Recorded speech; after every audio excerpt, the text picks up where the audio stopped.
All right, let's dive into this employee motivation thing you wanted to explore. Those excerpts you sent from Barry Silverstein's Motivating Employees looks like it's jam-packed with useful stuff. Definitely a go-to guide for managers, from what I've heard. Covers everything from like the psychology behind motivation to dealing with those times when it just goes poof, and how to build a reward system that actually works too. Speaking of motivation disappearing, did you see that stat from Silverstein about morale tanking after just 6 months on the job? It's like 85% of companies or something crazy like that. Oh yeah, it's wild, like a punch in the gut, right? Yeah. Really highlights how important it is to get this whole motivation thing right. Especially, well, for someone like you who wants to build a team that's both, happy and productive. Totally. Not just about keeping people smiling, but about getting that drive and passion that leads to amazing results. Now, Silverstein starts off with Maslow's hierarchy of needs. Remember that pyramid from like Psych 101? You've got those basic needs at the bottom, then safety, belonging, esteem, and then right at the top, self-actualization. Exactly. And Silverstein takes that, that classic idea and applies it straight to the work world. He's saying that understanding where each person on your team is on that pyramid, that's crucial. Like, are their basic needs covered? Do they feel secure? Only then can you start tapping into those higher motivations, the desire to achieve and, reach their full potential. Makes total sense. I mean, you can't really expect someone to be super creative and innovative if they're constantly worried about their job being on the line or, making ends meet. Exactly. It's all about that foundation. And to really unlock that potential, Silverstein says you got to hit three specific goals. First up, fair treatment. And it's not just, a decent salary and benefits. It's about feeling confident that your job is secure, knowing you're being judged fairly and having that trust in the company. So it's about creating that base level of fairness, that sense of respect where everyone feels valued. Exactly.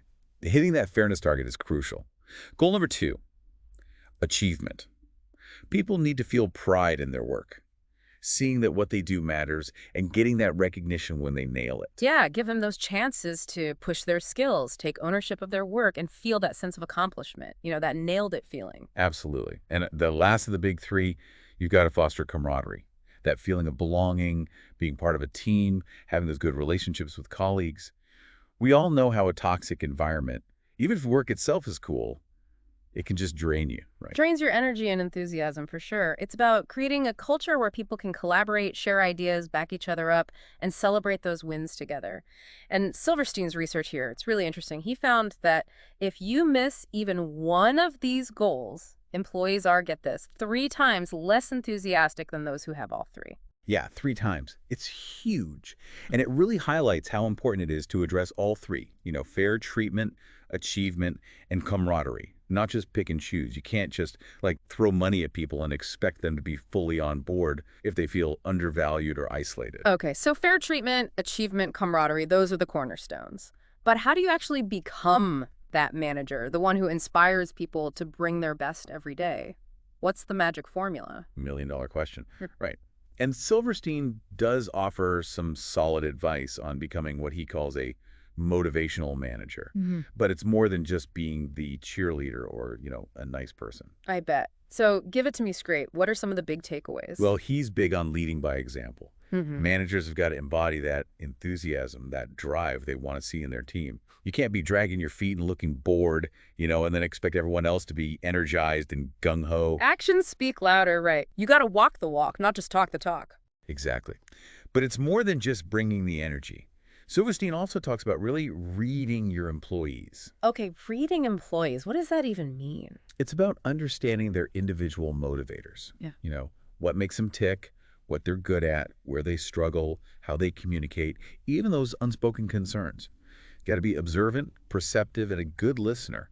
What motivates one person might totally flop with someone else. Makes sense. It's about tailoring your approach to each individual, which sounds, I gotta say, like a real skill. What else does Silverstein suggest? He talks about finding that balance between being demanding and supportive. You can have high expectations, hold people accountable, push them to excel, but you also got to create that space where they feel safe to take risks, ask for help, even make mistakes. I've had those bosses who were all stick, no carrot, and it just created this like fear and anxiety where no one wanted to step out of line. Killed any chance of creativity or innovation, that's for sure. Totally. And on that note, Silverstein's got some great tips on giving feedback. He's all about praising publicly, criticizing privately. Makes sense. Everyone loves a good pat on the back, but nobody wants to be put on blast in front of everyone else. Exactly. And he has this little tip that's super simple but powerful. Instead of saying, if you don't, Hmm. try framing it positively like, I'd appreciate it if you could. Hmm. For example, instead of if you don't get that report to me by Friday, Hmm. you could say, I'd really appreciate it if you could get that report to me by Friday.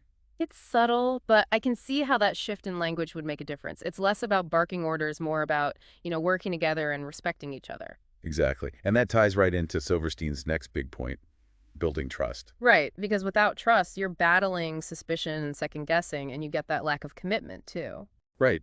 He's all about believing in your employees, giving them the benefit of the doubt, and delegating with confidence. Micromanaging, it's a motivation killer. Sends the message that you don't trust your team to do their jobs, which, well, can become a self-fulfilling prophecy. Ugh, micromanaging is the worst. Makes you feel like a kid, stifles any sense of ownership or initiative. Now, alongside trust, Silverstein talks a lot about communication, but specifically active listening. Absolutely. It's about truly hearing and understanding what your employees are saying, not just waiting for your turn to talk or, jumping in with solutions. It's about being present, paying attention to what they're saying and how they're saying it, and making sure you're not just hearing words, but understanding the emotions and the intent behind them. Exactly. The Silverstein has some good advice about being mindful of your own communication style, too, both the verbal and nonverbal stuff. Because we're always communicating, even when we're not saying anything, right? Body language, tone of voice, facial expressions, it all sends a message. Right. He points out how simple things, like making eye contact, smiling, uncrossing your arms, it can make people way more receptive. But then, a furrowed brow, tense posture, avoiding eye contact, signals disapproval or disinterest, even if you don't mean to. Being aware of those signals and making sure they're saying what we want them to say. Now, Silverstein brings up a great example of a company that's built trust and communication into their culture. And it's a company known for their fun-loving spirit. Southwest Airlines. Ah, yeah. Southwest, they're masters at creating that positive, motivating environment, and they do it by, strategically using humor and personal touches. Builds a strong sense of belonging, that feeling of being appreciated. Okay, I love a good Southwest story. What do they do? Well, they're known for that playful vibe, encouraging employees to be themselves, have fun on the job. They throw parties for their employees, have a plane dedicated to their staff with everyone's name on it, send birthday and anniversary cards. Their CEO even sends handwritten notes to employees who go above and beyond. Wow, that's awesome. It's not just saying we value you. It's showing it in ways that are real and, often kind of playful, creates that sense of family, of camaraderie. Exactly. It's woven into their culture, and it's a big part of why they've got such high morale and customer satisfaction. Now let's switch gears a bit, talk about something a little tougher. Demotivation. The flip side of the coin, right? Even the best managers have to deal with it, no matter how positive the environment. Life happens tough times, challenges outside work. Sometimes people just lose that spark. Absolutely. Silverstein tackles this head on. He dives into some of those common causes of demotivation, both, internal and external to the workplace.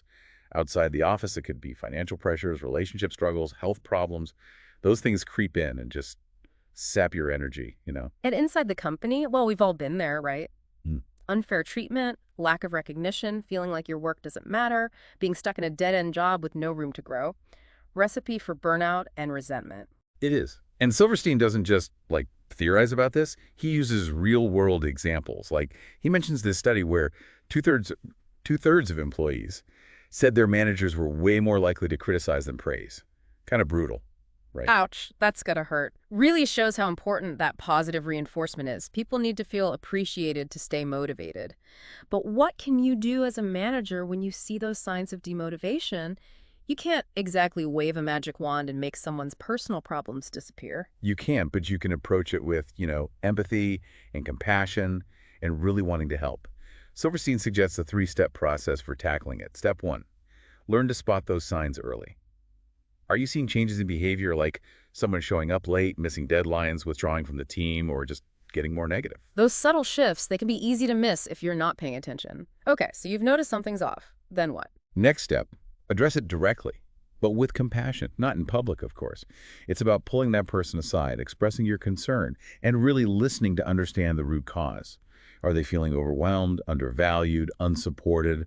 Is it something you can change, like a frustrating process or a lack of resources? Or is it, something external, a family crisis or health issue, where you can't directly fix it? So it's about getting to the heart of the matter, not just putting a Band-Aid on the symptoms. Exactly. And step 3, work together to find solutions. Maybe it's adjusting deadlines, offering flexible hours, providing extra training or support, or even connecting them with resources outside work. It's about teamwork, finding a path forward together. It's about being a partner, not a dictator, which is way more empowering, right? One thing that really struck me in the book is how Silverstein is so optimistic about turning a demotivated employee into a star performer. He truly believes that if you handle it right, it can be a game changer for both the employee and the manager. He does, and I think there's something to that. It's about recognizing that people are complex, they have ups and downs, and sometimes they need a bit of support and understanding to get back on track. It's about seeing the best in people, even when they're struggling, and helping them to see it in themselves. Love that. Instead of writing someone off as a problem employee, it's an opportunity for growth and development. Now let's talk about something that's always top of mind for managers, rewards. But before we get to specific examples, Silverstein makes a distinction between recognition and rewards that I think is worth unpacking. It's a good point. Recognition, it's about acknowledging someone's efforts, making them feel seen and appreciated. Could be a simple thank you or public shout out. Rewards, those are usually more, tangible. Could be money, like bonuses or raises, or non-monetary, like gifts, extra vacation time, or professional development opportunities. So recognition is the feeling, rewards are the stuff. But does recognition always need a material reward to be effective? What do you think? Good question. Silverstein explores both sides.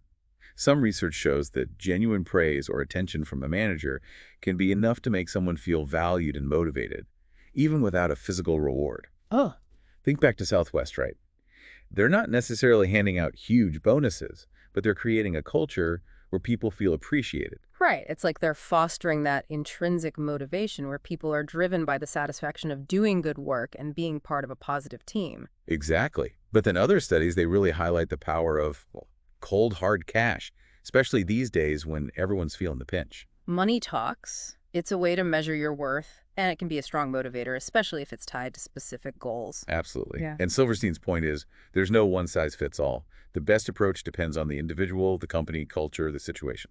Finding that balance, then, between the intrinsic and extrinsic motivators. So what are some examples of rewards, both the material and the non-material kind, that Silverstein talks about? I'm always looking for new ideas. Well, on the non-material side, he talks about simple gestures.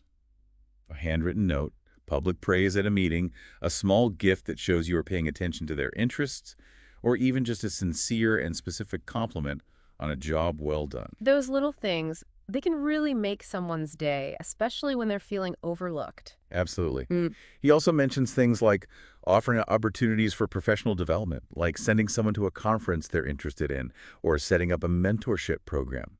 It's about investing in your employees, showing that you value their growth. The gift of knowledge. I take that over a bonus any day. What about material rewards? Well, cash bonuses are always a classic, especially when they're tied to performance goals. But he also mentions gift certificates, company merch, extra vacation days, even something as simple as a prime parking spot. Oh, I love that. Prime parking. It's such a small thing, but it can make such a difference in your day-to-day routine. Right. And talking about tailoring rewards, Silverstein highlights a company called Plantronics. They use employee surveys to figure out what people actually value. Then they use that feedback to design their benefits and rewards programs, which has led to much higher employee satisfaction and people sticking around longer. So they actually ask their employees what they want instead of just guessing. Brilliant. It shows real commitment to their people.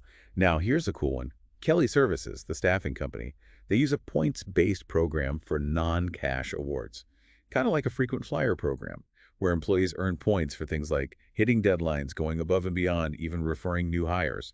Then they can cash in those points for all kinds of things, gift cards, electronics, travel, vouchers. I love that. It's like gamifying the reward system makes it more fun and engaging. Exactly. And it's been super effective for them. They found that employees who use the program generate 3 times more revenue than those who don't. Whoa, 3 times. That's impressive. Shows how rewards, when done right, can really make a difference. But Silverstein does throw in a word of caution here, right? He does. He says reward systems can backfire if they aren't well designed or if they come across as unfair. Like if it's always the same few superstars getting rewarded, or if the rules for earning rewards are unclear or keep changing. Exactly. It can breed resentment, kill teamwork, and actually decrease motivation. So it's not just about throwing money or prizes around, it's about a system that's thoughtful, transparent, and recognizes the contributions of everyone on the team. All right, let's zoom out a bit now and talk about motivational leadership on a larger scale. How does Silverstein define a motivational leader? He sees it as someone who goes beyond just managing day-to-day stuff. It's about setting a vision, inspiring people to reach for ambitious goals, and being a role model. So, being a role model, setting the tone, and creating a culture that fosters motivation and excellence. Exactly. And he's clear that leadership isn't just for the people at the top. It happens at every level of a company. It's about empowering people to lead from wherever they are, whether they're the CEO or, just starting out. It's not about your title then, it's about your mindset and how you approach things. Now, Silverstein points out three specific scenarios where motivational leadership is super important. I think these are especially relevant to you given your role and what you're going through. First up, leading during change. We all know change can be tough and people often resist it. So, how can leaders navigate those rough waters and keep their teams engaged, keep that motivation up during a transition? That's a great question, and one I think we should explore more in depth after a quick break. Stay tuned. Silverstein says when you're leading through change, clarity, and empathy, those are your power tools. So being straight up with your team about what's changing, why it's happening, and how it affects them, right? Exactly. But also recognizing that change can be, kind of emotional. People get anxious, uncertain, even feel threatened by it. It's like that feeling of security, of familiarity gets disrupted, even if the changes are ultimately good ones. Right, and that's where the empathy comes in. It's about acknowledging those feelings, making sure people feel safe to voice their concerns, and responding in a way that shows you get it. So not brushing off their fears, but really validating what they're going through. Exactly. Hmm. Even if you can't, fix every concern or do everything they suggest, just listening and showing that you understand, it builds trust, eases that anxiety. Shows you respect their opinions and that their input matters. Yep. And Silverstein also talks about how important it is to communicate the benefits of the change. Not just the what and the why, but the what's in it for me, the positive outcome, the bigger picture. That's it. It's about painting that exciting vision of the future, showing how those changes lead to good things, and getting people to see the possibilities that change can bring. Turning that fear and uncertainty into excitement and opportunity. That's the goal. And another important piece, involve people in the process as much as you can. Because when they have a say, they're more likely to buy in, even if it's not exactly their first choice, right? Absolutely. It Yeah. gives them that sense of ownership and control, makes the whole transition smoother. So it's about empowerment, not just dictating from on high. Exactly. And Silverstein points out, even with the best communication and vision and all that, change is still tough. There will be bumps in the road, resistance, times when people doubt it. So how do leaders stay motivated themselves? How do you stay positive and not get bogged down when things get tough? Silverstein says, focus on the positive, celebrate the small wins along the way, and keep reminding yourself of that bigger picture. It's like finding those bright spots, acknowledging everyone's efforts, and not losing sight of the goal, even when it gets messy. Exactly. And taking care of yourself, too. Yep. Recognizing that you can't pour from an empty cup. Oh, yeah, that's so true. Leaders often put their team's needs first, but if you're running on fumes, you can't be effective in the long run. Right. It's about prioritizing your own well-being, physical, mental, emotional, so you can be the best leader you can be. Yeah. All right, let's shift gears a bit and talk about something that might seem a bit odd. The challenges of leading when things are going well. Yeah, the problems of success. Because it's not always smooth sailing just because things are going great, right? Not always. Take rapid growth, for example. That can bring a whole new set of challenges. Workloads increase. There's pressure to keep that momentum going. Maybe you need to integrate new team members. And then there's the risk of complacency or even burnout. It's like they say, success breeds success until it doesn't. That's it. So how can leaders avoid those traps? How do you make sure success doesn't lead to things falling apart or quality dropping? Yeah, how do you keep that momentum going without burning everyone out or letting standards slip? Silverstein is big on finding balance, making sure the growth is sustainable, workloads are manageable, and that people's well-being is a priority. It's like Success is a marathon, not a sprint, right? Yeah. Got to pace yourself and the team if you want to stay in it for the long haul. Exactly. And it's about building a culture of always improving, even when things are great. Because there's always room to grow, right? Always something to learn or do better. Absolutely. A good leader, they never stop learning and adapting. Now, I was curious about something Silverstein said about delegating with confidence. He talks about giving employees the responsibility and freedom they need to thrive. That's key for motivational leadership. Trusting your team to do their jobs, giving them the power to make decisions, and empowering them to own their work. But where's the line between giving autonomy and, providing guidance? How do you delegate without micromanaging or creating chaos? Silverstein has some good advice on this. He says, start by clearly defining roles, responsibilities, and expectations. So everyone knows what they're accountable for and what success looks like. Exactly. And make sure they have the resources, training, and support they need. Setting them up to succeed, not to fail. Exactly. And regular check-ins and feedback are important too. Not to micromanage, but to guide, course correct if needed, and celebrate progress. It's about staying connected, being supportive, making sure everyone's on the right track. Right. And he talks about celebrating both individual and team wins. Because recognizing and rewarding contributions, that's a huge morale booster. Builds a sense of community, reinforces that culture of excellence. Absolutely. It's about acknowledging that success is often a team effort. Everyone plays a part. And finding those creative ways to show appreciation, whether it's money, public recognition, opportunities to grow, or even just a heartfelt thank you. The little things often make the biggest difference, yeah. All right, let's talk about a challenge that so many leaders face, especially these days. Burnout. Burnout is a real threat, both for individuals and for teams. It's that feeling of being completely drained, cynical, and just detached from your work. It comes from chronic stress, overwork, lack of balance. Exactly. Leads to lower productivity, more people calling out sick, and even health problems. So how can leaders prevent burnout and create a work environment that's healthier and more sustainable? Silverstein has a bunch of strategies, starting with promoting work-life balance. Oh, that's something I'm really passionate about. We need to encourage people to unplug, take time for themselves, do things they love outside of work. Absolutely. And it's more than just vacations. It's about a culture where people feel okay setting boundaries, taking breaks, and putting their well-being first. It's about recognizing that rest and rejuvenation are essential for productivity and creativity, not just for, our personal lives. Exactly. And Silverstein also says, encourage employees to use those wellness programs or resources that the company offers. Things like gym memberships, yoga classes, meditation apps, even just a quiet space to relax. Yep. It's about that supportive environment where people feel empowered to take care of their health. Another strategy he talks about is fostering that sense of community. Super important. When people feel connected to their colleagues, supported by their manager, part of a positive team, they're less likely to burn out. It's about belonging and shared purpose, a buffer against stress and isolation. Exactly. He also says to encourage people to help each other out, share the load, and celebrate those successes together. That spirit of collaboration, of knowing you're not in it alone. Exactly. And lastly, he's big on addressing any underlying issues that might be contributing to burnout. Like crazy workloads, unclear expectations, lack of resources, those kinds of things. That's it. It's about being proactive, spotting those potential problems, and working with your team to solve them. It's about creating a workplace where people feel valued, supported, and empowered to thrive, both personally and professionally. Exactly. And that's really what motivational leadership boils down to. Now, before we wrap up, let's circle back to something we touched on before. Recognizing and rewarding everyone's contributions, not just the superstars.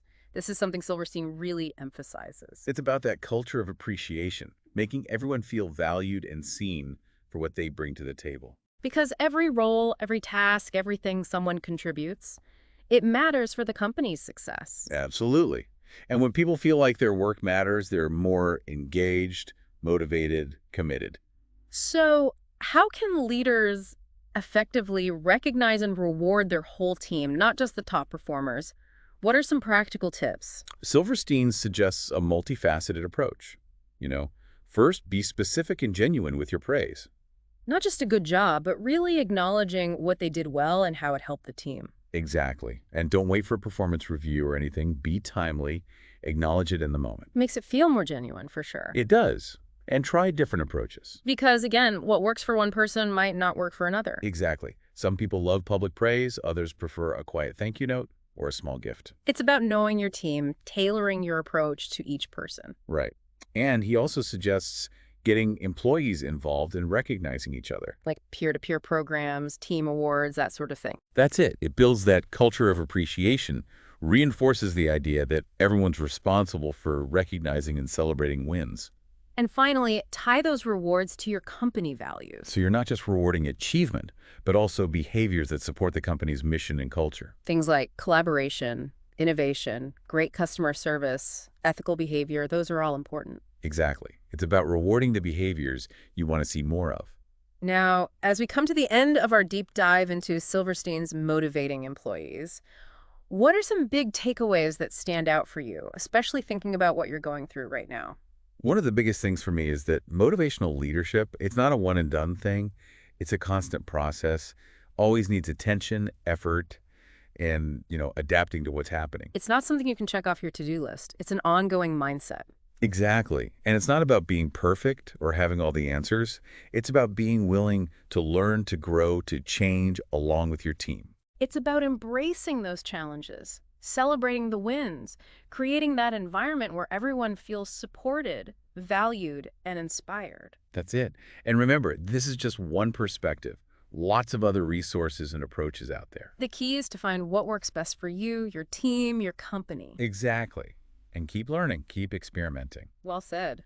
Now, I'm curious, what are some of the things you're facing right now that you think Silverstein's ideas could help with? Maybe we can dig into those a bit more. Well, one of the biggest things is leading my team through this huge restructuring we're going through. Oh, wow, that's major. I can see why people would be feeling a little anxious about that. Yeah, we're merging with another company, so that means new roles, responsibilities, even a different location for some people. That's a lot to adjust to. How are you handling the communication and, the change management side of it? Trying to be as open and transparent as possible. We've been doing regular town halls, sending out updates, and making sure people have chances to ask questions and voice their concerns. That's a good start. Sounds like you're really creating space for open dialogue and addressing those anxieties. I'm trying to, but I also want to make sure it's not just about the logistics, but about the human side of things too.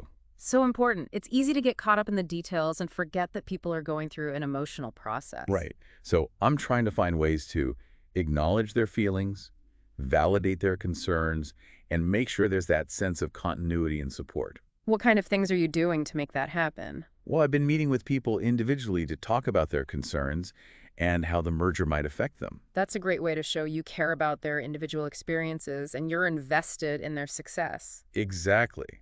And I'm trying to create opportunities for my team to connect with their counterparts from the other company. We're doing social events, cross-functional meetings, even mentorship programs. I love that. Helps break down those silos, build relationships, and create that shared purpose. That's the idea. And I've been focusing on the positive side of the merger, too. The growth opportunities, the new resources and expertise, the potential to build something really innovative. It's about painting that compelling picture of the future. Exactly. Inspiring people to see the possibilities, not just the challenges. Sounds like you're doing a fantastic job navigating all of this. It's a tough situation, but you're approaching it with thoughtfulness and empathy. And it's clear you care about your team. Thanks. I'm definitely learning a lot. Silverstein's book has given me some great guidance. That's great to hear. Now, I'm wondering, what are some of the things you're doing to stay motivated and resilient yourself during this time? Honestly, it's been pretty overwhelming at times. So much to do, decisions to make, and, I've got all these people counting on me. Yeah, that's a lot of pressure. Easy to get swept up in it all and forget to take care of yourself. I have definitely been guilty of that. So what are you doing to make sure you're taken care of, to prevent burnout? Well, one thing I'm trying to do is schedule breaks throughout the day, even if it's just for a few minutes. So important. Even a short break can help you recharge. Totally. And I'm trying to get enough sleep, eat well, exercise regularly, all those basics. It's going to make a huge difference, for sure. Yeah. And trying to find time for things I enjoy outside of work, like spending time with family, reading, or hiking. It's about those things that help you unwind and recharge. Exactly. And remembering to celebrate those small wins, too. Because even amidst the chaos, there's always something to be grateful for and proud of. That's true. It helps to stay positive and keep going. I love that. Now, as we wrap up this part of our dive, I want to bring up something that's close to my heart, building that sense of community and belonging within a team. It's such a vital part of motivational leadership. Because when people feel connected, supported, part of a positive team, they're more engaged, productive, and they can handle those tough times better. Absolutely. And it's something you have to be intentional about, especially with so many people working remotely now. So, what are some things you can do to build that community, especially when people aren't in the same place? Silverstein says, create those opportunities for regular interaction and communication. So, things like virtual team meetings, online chats, even just encouraging people to pick up the phone and call each other. Right. It's about staying connected and building those relationships, even when you're not physically together. And creating shared experiences. Yes. That could be virtual team building stuff, online social events, projects that require people to work together. Anything that creates those moments of connection and shared purpose builds camaraderie. Love it. And what about celebrating successes together, big or small? Definitely. Whether it's a virtual high five, a shout out in a meeting, or even just a quick email acknowledging someone's hard work. It's about recognizing and appreciating each other. And another key part is creating that environment where everyone feels safe, included, respected, and valued. That means being mindful of diversity and inclusion, making sure communication is open, and addressing any bias or discrimination. It's about creating a culture where everyone feels comfortable being themselves and where their unique talents and perspectives are valued. Exactly. And lastly, leading by example. Because as a leader, you set the tone. If you're approachable, supportive, and genuinely care about your team, they're more likely to do the same. Well said. Now let's move on to the last part of our deep dive. I want to explore something that's especially relevant to you right now, given how you're leading through change. How to communicate effectively when things are uncertain and in transition. That's crucial for any leader, but even more so when things are in upheaval. Because when people are feeling anxious and unsure, they need information and reassurance. Exactly. And it's the leader's job to provide that. So, what are the guiding principles for communicating well during change? What are the do's and don'ts? Silverstein has some great advice. The most important thing is being honest and transparent.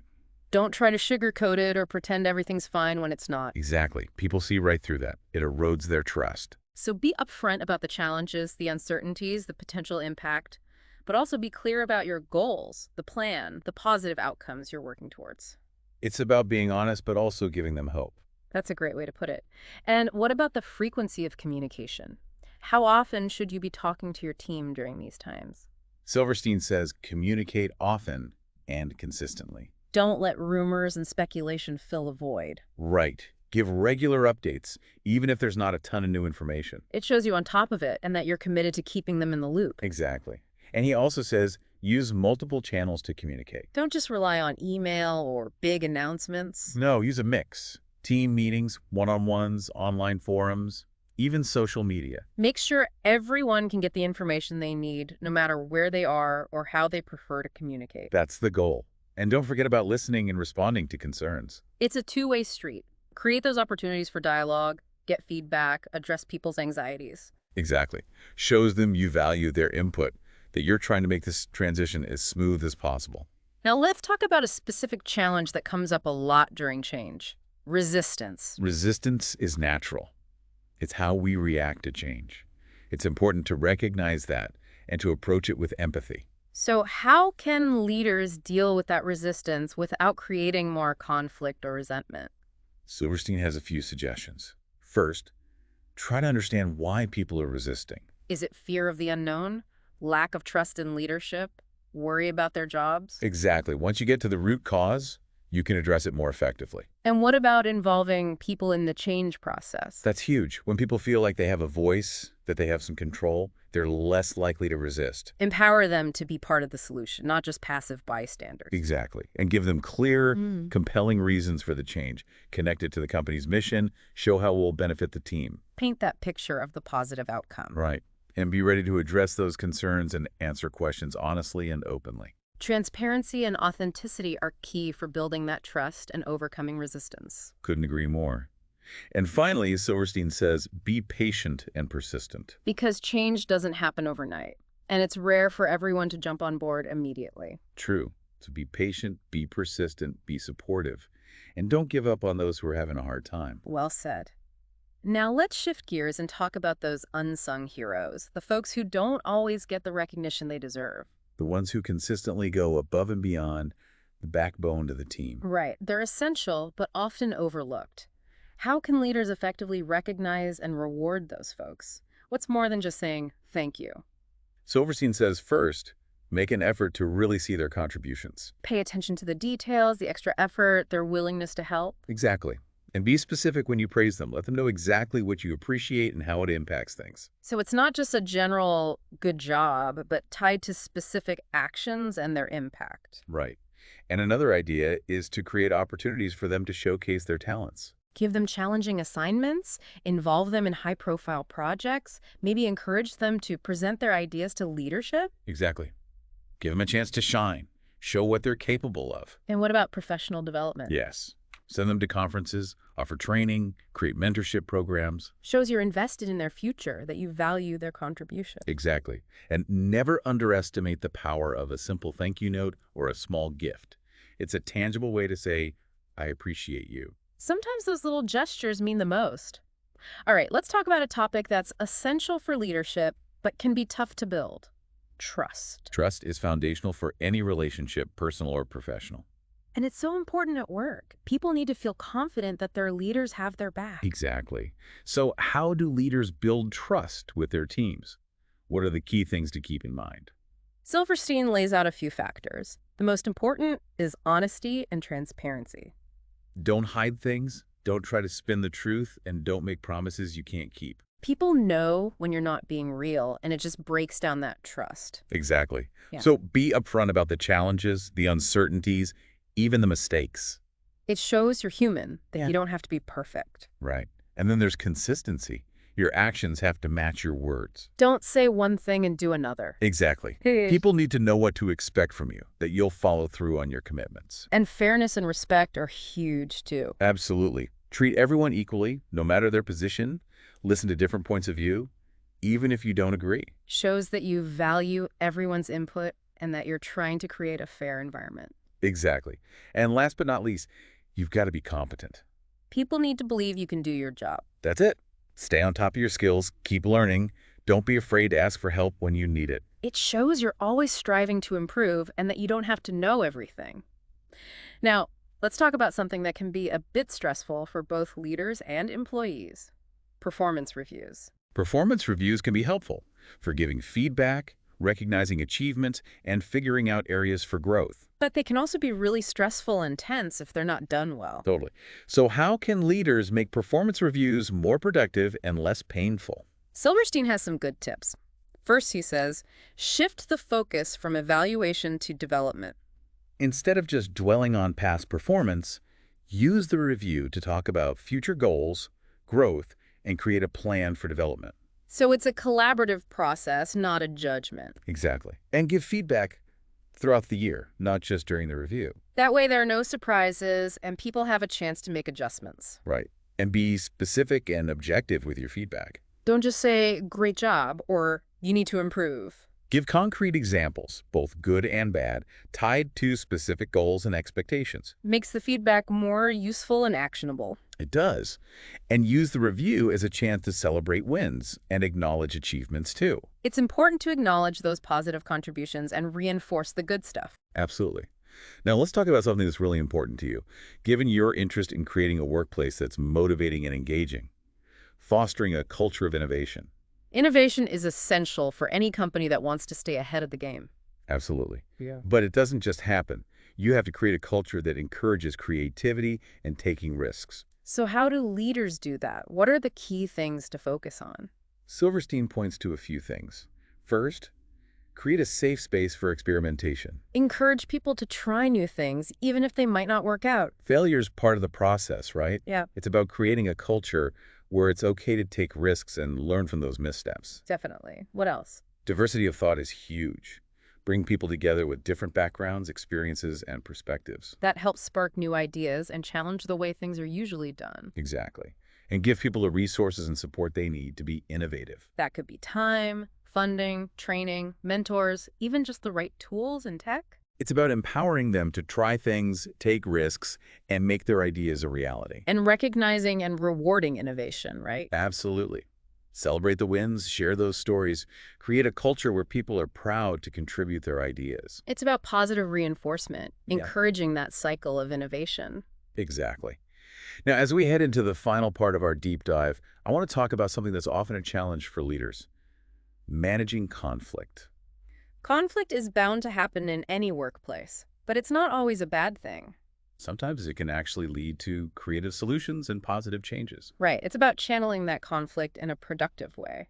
So how can leaders manage conflict constructively? Silverstein has a few ideas. First, create a culture where people feel comfortable speaking up and sharing their opinions. So encouraging open communication, listening to each other, and respecting different points of view. Exactly.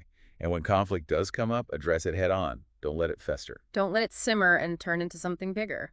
Right. And focus on the issue, not the people involved. No personal attacks, just focus on finding solutions. Keep it objective. Focus on solving the problem. Exactly. And look for common ground. Find those areas of agreement and build on them. That's it. And if you need to, seek outside help. If it's really complicated or if the people involved can't work it out themselves, bring in a mediator. Makes sense. Now, circling back to something we talked about before, building a strong team culture. That's essential for success. It creates that sense of purpose, fosters collaboration, boosts morale. Exactly. So how can leaders build that strong culture? What are the key ingredients? Silverstein has a few ideas. First, you need clear values and expectations. What are the guiding principles for how the team will act and make decisions? Exactly, and make sure everyone understands those values, what's expected of them, and how they contribute to the team's success. Right. And create a sense of belonging. Make everyone feel welcome, valued, respected. Foster that camaraderie, celebrate those wins together. Exactly. Encourage open communication and feedback too. Create a space where people can share ideas, concerns, suggestions without fear of judgment. That's key. And be responsive to feedback, even the critical kind. It shows you value their input, that you're committed to making things better. Absolutely. And finally, lead by example. Because, as the leader, you set the tone for the whole team. If you're positive, supportive, and all in on the team's success, your team members are more likely to follow suit. Well said. All right, let's move to the final part of our deep dive. I want to explore something that's especially relevant to you as you focus on developing your leadership skills: the importance of self-awareness. Self-awareness, that's huge for effective leadership. It's about knowing your own strengths and weaknesses, your values, and even your biases. Right. And being able to see yourself the way others see you. So how can leaders get better at this self-awareness thing? How do we gain a deeper understanding of ourselves? Silverstein has a few suggestions. First, ask for feedback from others. Go to your colleagues, your manager, even friends and family. Ask for their honest opinions. Exactly. And be open to what they say, even if it's not always what you want to hear. That can be tough, but it's how we grow. What else? Take personality assessments. There are lots of online tools that can give you insights into your traits, values, and leadership style. Those can be really eye-opening. They can. And keep a journal. So reflect on your experiences, interactions, thoughts, feelings. Exactly. It helps you spot patterns in your behavior and understand what motivates you, what your triggers are. And last but not least, never stop learning and growing. Attend workshops, read books, find mentors who can guide you. It's about constantly trying to improve your self-awareness and those leadership skills. Well said. Now let's talk about something that can be tricky for leaders: delegation. Delegation is essential for good leadership. It frees you up to focus on the big picture stuff and lets your team members take ownership and grow their skills. Exactly. But it can be hard to do it effectively. So, any tips on successful delegation? Silverstein has a few. First, pick the right tasks to delegate. So don't delegate the... Don't delegate the tasks that really need your skills or expertise. Those are the things you should keep for yourself. Right, play to your strengths and let your team members handle the things that will help them grow. Exactly. And choose the right people to delegate to. So think about their skills, their experience, their willingness to take on new things. Right. And when you delegate, be super clear with your instructions and what you expect. Explain the task, set deadlines, and be available to answer questions, right? Exactly. It's about setting them up for success and provide support and feedback along the way. Regular check-ins, offer guidance, acknowledge their effort. Yes. And the last piece, it can be the toughest, but it's important. Let go. Once you've delegated it, trust your team member to do it. That's it. Now, let's talk about something that's super important for you, given your goal of creating a more positive and productive work environment. Building a culture of feedback. Feedback is essential for growth, but it can be tough to give and receive effectively. It can be. So how do you create a culture where feedback is seen as a good thing, not something to be afraid of? Yeah, how do you make it a gift, not a punishment? Silverstein has some ideas. First, set clear expectations about feedback. So make it clear that it's expected and that it's valuable, both giving and receiving it. Exactly. And set some ground rules. Like focus on behavior, be constructive and respectful, no personal attacks. That's it. And make it a safe space. So people feel comfortable speaking their minds, knowing there won't be any retaliation. Exactly. That means building a culture of trust and psychological safety. Where people feel like they can speak up without being judged or punished. Exactly. And he also suggests training people on how to give and receive feedback well. So workshops, online resources, even just one-on-one coaching. Yep. Equip them with the skills they need to make feedback constructive. And, of course, lead by example. Always. As the leader, you set the tone. If you're open to feedback, if you give it regularly and model those good behaviors, your team will likely follow. Absolutely. Well said. I want to switch gears a bit and talk about something that's especially relevant for you right now as you lead your team through this big change, managing stress. Stress is inevitable, especially when things are changing and uncertain. It is, but we have to manage it, right? So it doesn't become too much and, take over. Exactly. So how can leaders manage stress, both for themselves and their teams? Silverstein has some great advice. He says, first, figure out what your stressors are. What are those things that push your buttons, that trigger that stress response? Right. What are your personal triggers? Once you know, you can start finding ways to deal with them. Exactly. And make sure you take breaks. Step away from work, even for a few minutes, clear your head, recharge. Those breaks make a huge difference. And try some relaxation techniques. Things like deep breathing, meditation, yoga. Yep. Those can really help to calm your mind and body, reduce that stress. And, of course, the basics. Get enough sleep, eat well, exercise regularly. Those make a big difference in how you handle stress. Totally. And don't forget about leaning on your support system. Talk to your friends, family, colleagues. Let them know what you're going through. Sometimes just talking about it can help. It really can. Well, as we wrap up this deep dive into motivating employees, I want to leave you with a few thoughts to ponder. Motivational leadership, it's not about being perfect. It's not about knowing everything. It's about committing to learning, growing, getting better all the time. It's about being willing to experiment, to take risks, to learn from those mistakes, and to create a culture where everyone feels valued, supported, and inspired to do their best work. I couldn't have said it better myself. I hope this deep dive has given you some helpful insights and practical things you can try as you continue on your leadership journey. And remember, this is just one perspective. There are lots of other great resources and approaches out there. The key is to find what works for you, for your team, for your company. And to never stop learning and growing as a leader. Well said. Thank you so much for sharing these sources and trusting us to guide you through them. We'd love to dive into something else that's caught your attention, so feel free to send us your next stack of books, articles, or anything that's got you thinking. Until then, happy motivating.